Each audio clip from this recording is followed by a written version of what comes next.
Hey guys, welcome back to my channel. I'm Miles, I use they them pronouns, and on this channel I like to talk about books. If you're new here, thanks for tuning in today, and if you're a returning viewer, thank you so much. I really appreciate you. So today I'm going to be talking about all the books that I read in January, which is a lot. I read 17 books. Since I've been back in school this month, I have just been reading a lot more. I've had to do some reading for class, but I've also had more free time, so I've just been listening to audiobooks whenever I have alone time. So I am going to walk you through the 17 books that I read this month. It's going to be a little bit of a long one. Just sit down, get comfy, grab a cup of coffee, maybe a snack, and let's just get into it. The first book that I read this year was Dark Archives by Megan Rosenblum, which I absolutely loved. I gave it 5 stars. This book explores the world of books bound in human skin, also known as anthropodermic bibliophagy. It's a big word. It's a morbid topic, but I love this kind of stuff. I'm really considering making a book recommendations video on like this dark nonfiction subgenre, and like also some death positive books. So if you'd be interested in that, let me know, because I have a good list of books that would fit that. I had heard of anthropodermic books before, obviously in horror movies like The Evil Dead, like the Necromonicon, but I hadn't really thought about like the real world application of them. The reality is a lot different from what you might think. There's only something around like 60 confirmed anthropodermic books that we know of right now, and the stories behind each one are completely different and really interesting. I don't agree with everything that Rosenblum said here, and I found myself sometimes wishing that she would delve a little deeper into these topics, but I think that would take away from the accessibility of this book. It was a very fast-paced read. Some people even said it read like a thriller, which I didn't really agree with, but I thought was interesting. So if you've been wanting to check out like this dark nonfiction subgenre, I would definitely recommend starting here. It was very reader friendly. It's not a flawless book, but I loved it so much, and it was pretty much the perfect way to start out my year. So that's that.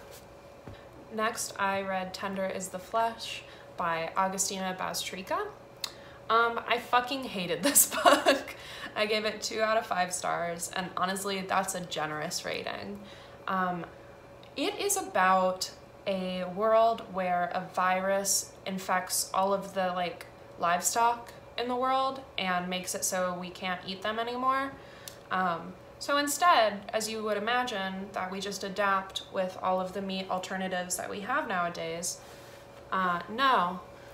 We decide to kill people and raise them as fucking cattle and eat them. Like in farms and shit. I just did not, like, I understand, like, I'm good at suspending my disbelief. I'm a huge horror fan. There's so many concepts where you have to just like go with it, otherwise it won't make sense. But this just did not work for me at all. Like, I thought it was just fucking stupid. The whole time, I really tried. But the whole time I was reading it, I was just like, this wouldn't fucking happen. Like, this would literally never happen. Ever. Would never happen. Like, you can't even say that this is like a dark, realistic, gritty look at a possible future, because it just wasn't, and it was stupid. This book got me so pissed off, but I just had to finish it because I wanted to have an opinion on it. It felt like all of the violence in this book was for no reason. Like, I have been told so many times, like, oh my god, this book is so disturbing. Like, this book really stuck with me. Like, this rattled me so much. It's infamous for its disturbing content. And like, of course it was disturbing. Like, there's many scenes that take place at like human slaughterhouses. And like, yeah, it was fucked up, but for what reason? Like, it didn't have any point. It was disturbing just for the sake of it. I fucking hated the main character. I think he was supposed to be unlikable, which once again, like, I don't have a problem with, but he was so fucking disgusting that I didn't even want to read from his point of view. I thought he was terrible. And there was just no development throughout the whole book. Like, he started off as gross, and honestly, the only development that we got was just that he got more awful. And like, once again, maybe that was the point, but I just didn't want to read it. I hated him. I just felt like there were like no redeeming qualities about this book. So that's how I felt about Tender is the Flesh. I hated it. I thought it was really bad. Yeah. Next, I read The Ghosts of Sherwood by Carrie Vaughn, which I gave 3.5 stars. And I really liked this. It was such a sweet little novella. It follows the children of Robin Hood and Maid Marian, and just follows them on like their antics, and one specific story that I'm not really going to give away because this is a very, very short book. So I think you should just go into it with that base understanding. If you like the Robin Hood stories or folklore, like, you're going to be into it. My complaint with this is that it should have been longer. I usually think that criticism for novellas is kind of stupid because it's a novella, it's not supposed to be longer. But I would have easily read like a 400-page like epic fantasy version of this. I would have really enjoyed it. So I'm really excited to read the second one in the series though. It's very sweet. And then Sunny from A Sunny Book Nook recommended this, and it was just a great recommendation. So I'm excited to read the next one. It was just a sweet little novella. That's about all I have. Next, I read Braiding Sweetgrass by Robin Wall Kimmerer. I gave it a 5 out of 5. I feel like everything about this book has already been said, but it was so beautiful. It was just a fantastic book. I'm really glad I finally got around to reading it. I listened to the audiobook, and all the time I would have to like pause it and collect myself because it was just so beautiful that it would make me cry. Like, the writing was so stunning and the storytelling was so beautiful and inspiring that I would catch myself just like crying at this book all the time. The author is a botanist and a member of the Potawatomi Nation, so she offers this really interesting blend of indigenous wisdom and science, and she really highlights how disconnected we are from nature right now and kind of advocates for a more reciprocal relationship. This book was so touching and enlightening, and I'm just so grateful for it. I really need to get a physical copy of it just so I can like annotate it and kind of really let it all sink in a little more. Next, I read The Lighthouse Witches by C.J. Cook. I gave it a 3.5 out of 5 stars. It was originally a 4, but it's kind of faded from my memory a little bit, so we're gonna settle on a 3.5. It follows one family through multiple timelines, and the first one is with a single mother living in a lighthouse on a remote Scottish island, and she's living there with her daughters, and she's been commissioned to paint a mural in the lighthouse. Weird shit starts happening, and 2 of her daughters end up going missing. And then 20 years later, we're following one of the daughters, and she is searching for her mom and her sisters, and one day she gets a phone call about one of her sisters that has been found, and she's like overjoyed, and she goes to the hospital, and her sister is the same age as she was when she disappeared. This book includes some of my favorite things in literature, witches, lighthouses, seaside settings, changelings, and more. It was really fun. The only thing I didn't really enjoy about this was it was structured like a contemporary thriller, which is just not for me. I kind of hate thrillers. I've just read way too many of them, and the simple structure of them just frustrates me. This definitely differed from that quite a bit with the like separate timelines, but it still had a lot of the like modern thriller tropes that I'm not that into. However, it was a really quick read. I really enjoyed it. I finished it in a day or 2, and I would definitely recommend it, especially if you are into thrillers and you like a blend of like thrillers, supernatural, witches, lighthouses, all of that shit that was going on was really fun. So I would recommend it, but it just wasn't the perfect book for me. Next, I did a reread of We Have Always Lived in the Castle by Shirley Jackson. I read this for the first time like a 1.5 or 2 years ago when we were in quarantine.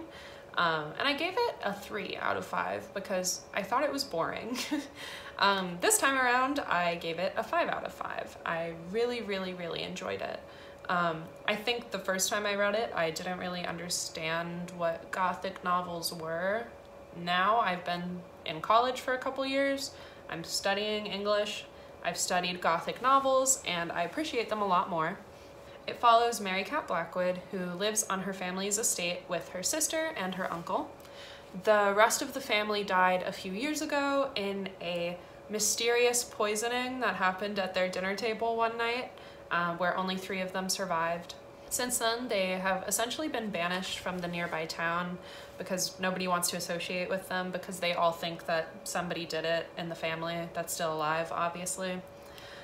It is just a masterful Gothic novel. It has such a spooky, claustrophobic atmosphere, and the characters are so well developed. Mary Cat is one of my favorite characters that I've read in years. I love her. She's such a good, complex character. I think the first time I read it, I expected this to be a horror novel, and when it didn't behave like a horror novel, I thought it was boring, and I didn't like it. But upon rereading, I thought it was just so well written. The characters are so well developed, the setting is perfect. I fucking love Gothic novels now. So, I really enjoyed this one. Afterwards, I read Near the Bone by Christina Henry.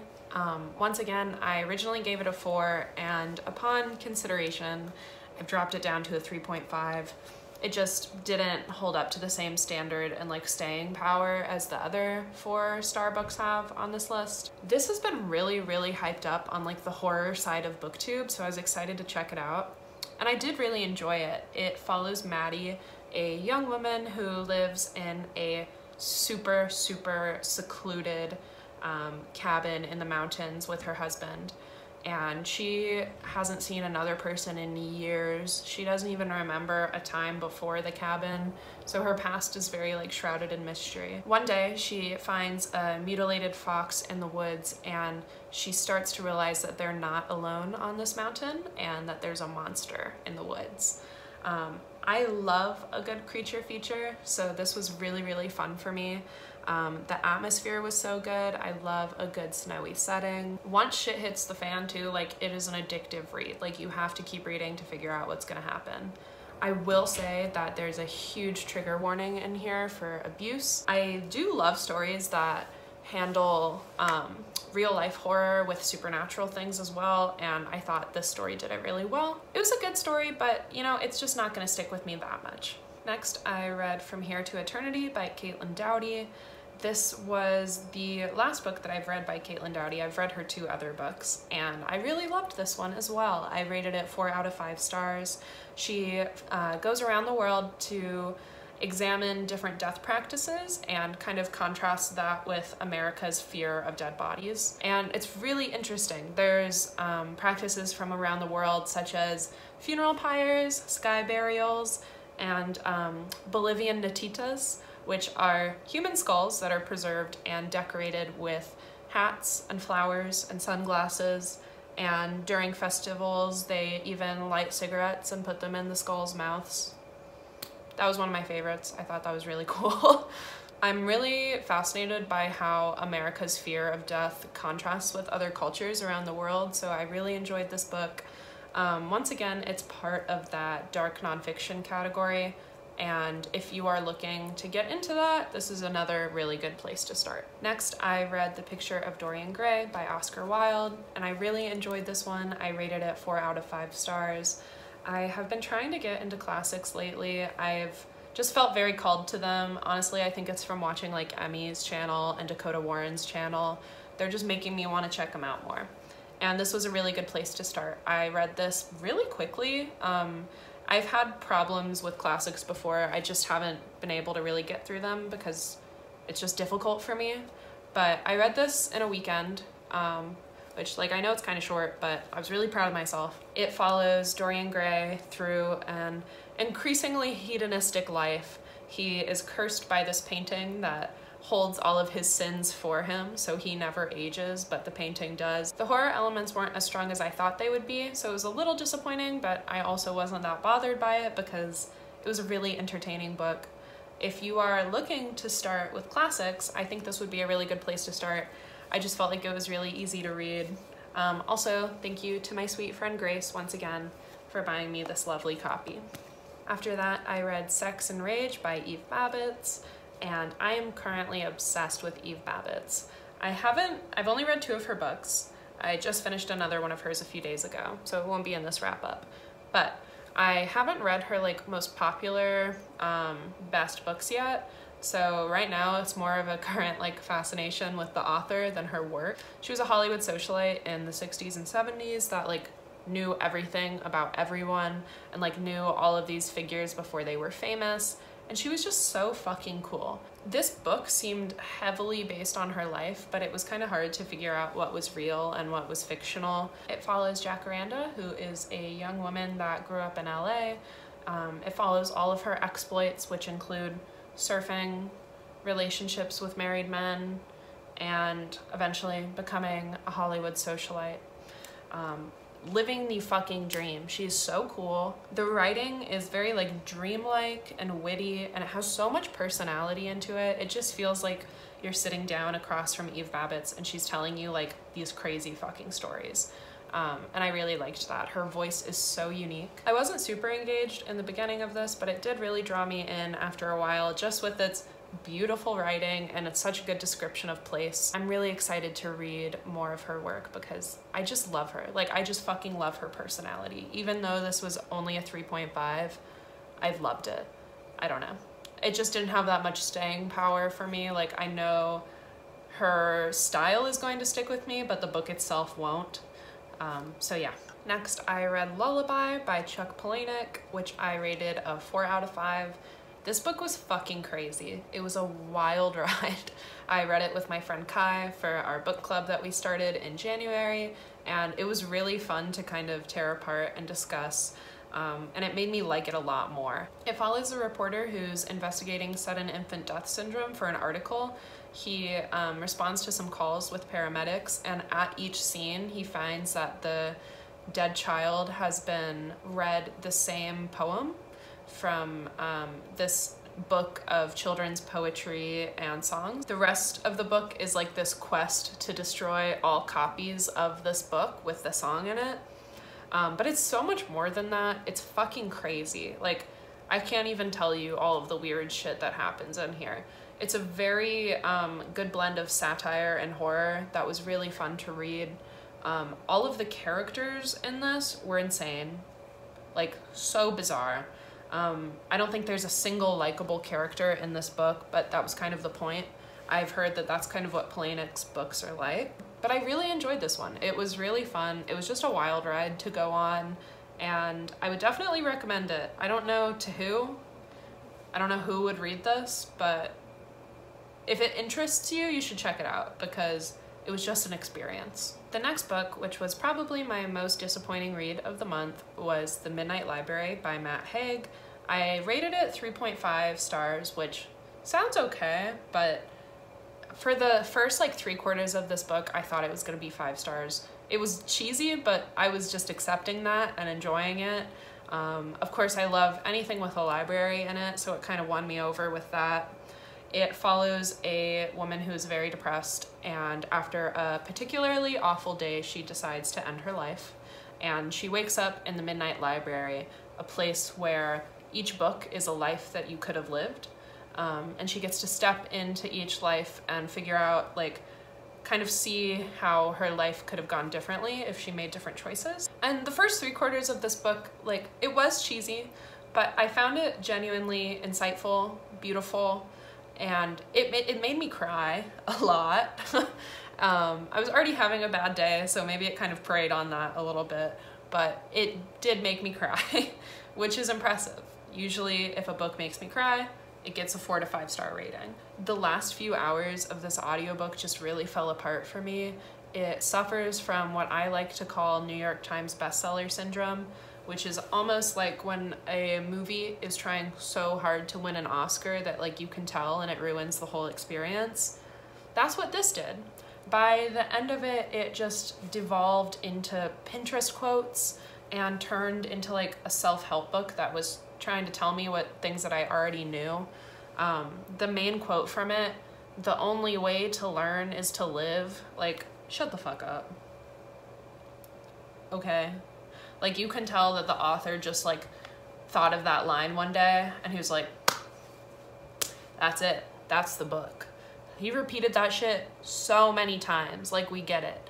We get it. I'm here for fiction, not self-help. It definitely wasn't a subtle book before at all, but just all that hammering in of all of these quotes and all of these themes that could have been subtle, it just, like, it lost any nuance by the end, and it was such a bummer because I was really enjoying it up until then. Next, I read The Devil All the Time by Donald Ray Pollock, and I also gave this one a 3.5 out of 5.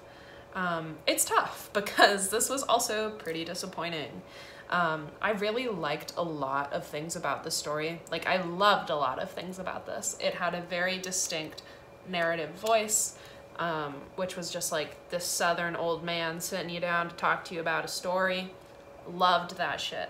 Literally loved it. It follows a bunch of intersecting timelines and people all taking place through 50s and 60s Midwest and the South. And I really loved that premise. Everybody is a terrible person. There's so much, it's just about like sex, crime, violence, death, depravity, religion.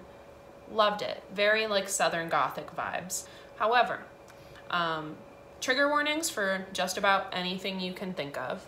And my main issue with this book was the gratuitous descriptions of sexual assault.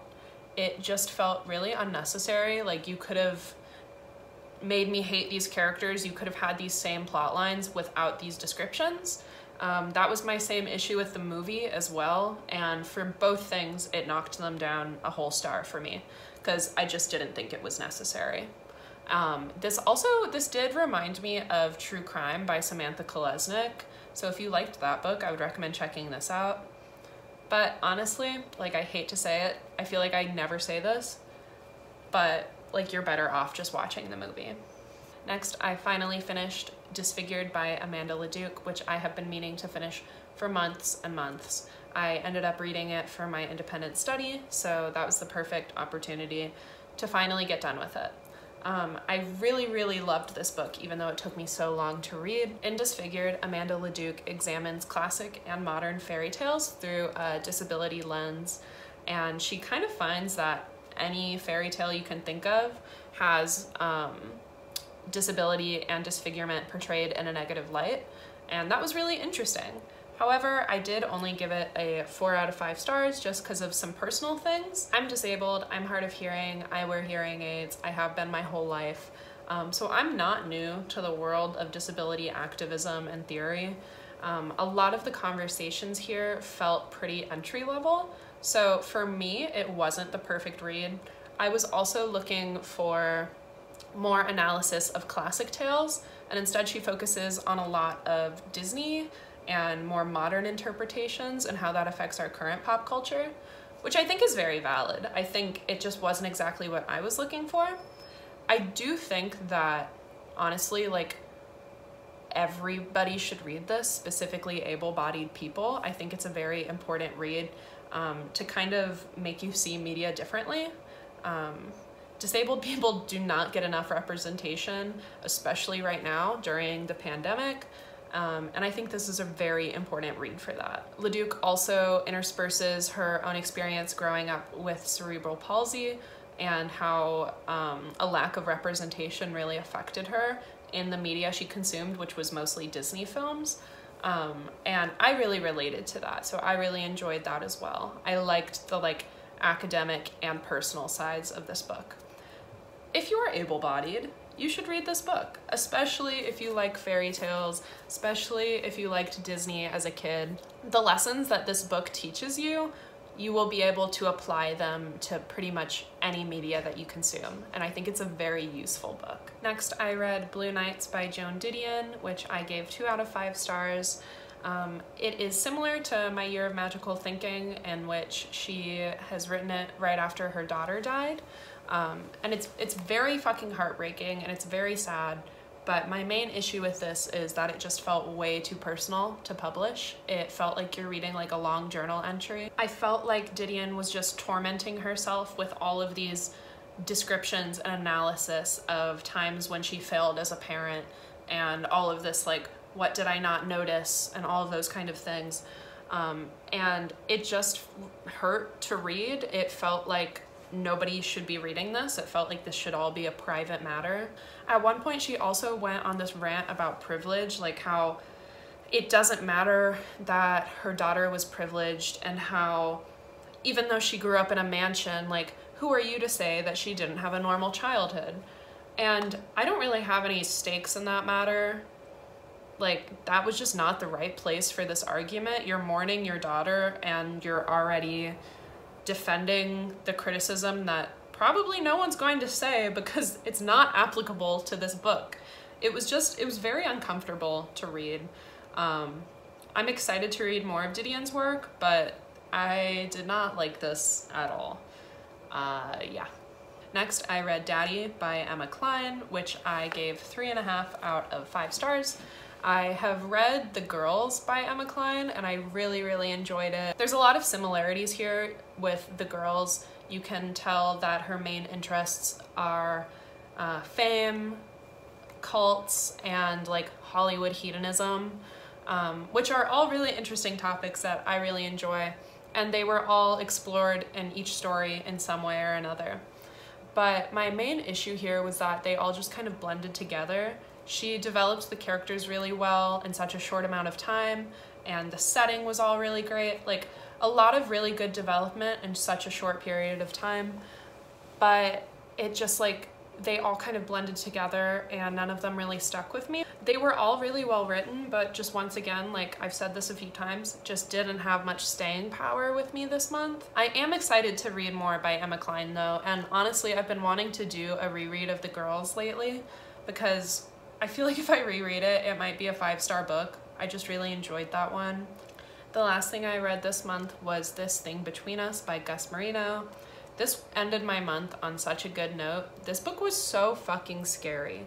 It follows a man who recently lost his wife and weird shit has been going on. Even before his wife died, strange things were happening in their house. They were hearing scratching in the walls, and they had like this smart speaker, which is basically an Amazon Echo, and it was malfunctioning in the middle of the night and ordering like strange things to their house. They were feeling cold spots in the house, like just a bunch of weird stuff was happening.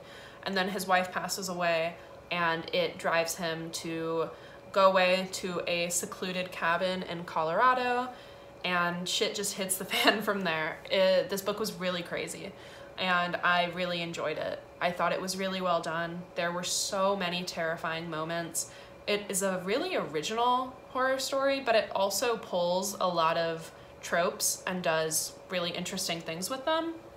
So I would definitely recommend this book. I ended up rating it a 4 out of 5. Really enjoyed this book, but the ending got a little monotonous, so I gave it 4 stars. It was so well written, and I couldn't believe it was a debut novel because it was so well done. There were so many terrifying moments, and if you enjoyed I'm Thinking of Ending Things, I definitely think you should check this out. It gave me a lot of the unsettled, eerie feelings that that book did. I'm really excited to read more from this author. I think he has some of his work in short story collections, and I'm definitely going to check those out because this book was really, really good and really scared me. So that is everything that I read in January. This was a bit of a long one, so if you stuck around this long, thanks for sticking around. This was a really long video. But January was a really good reading month, lots of 4 and 5 stars, and February probably won't be as busy because I have a lot more schoolwork going on. But I'm very happy. I read a lot of good stuff. If you have read any of these books or have any recommendations based off of them, please leave them in the comments below. I would love to see them. I hope you have a wonderful day, and thank you so much for tuning in, and I will see you guys in the next video. Bye.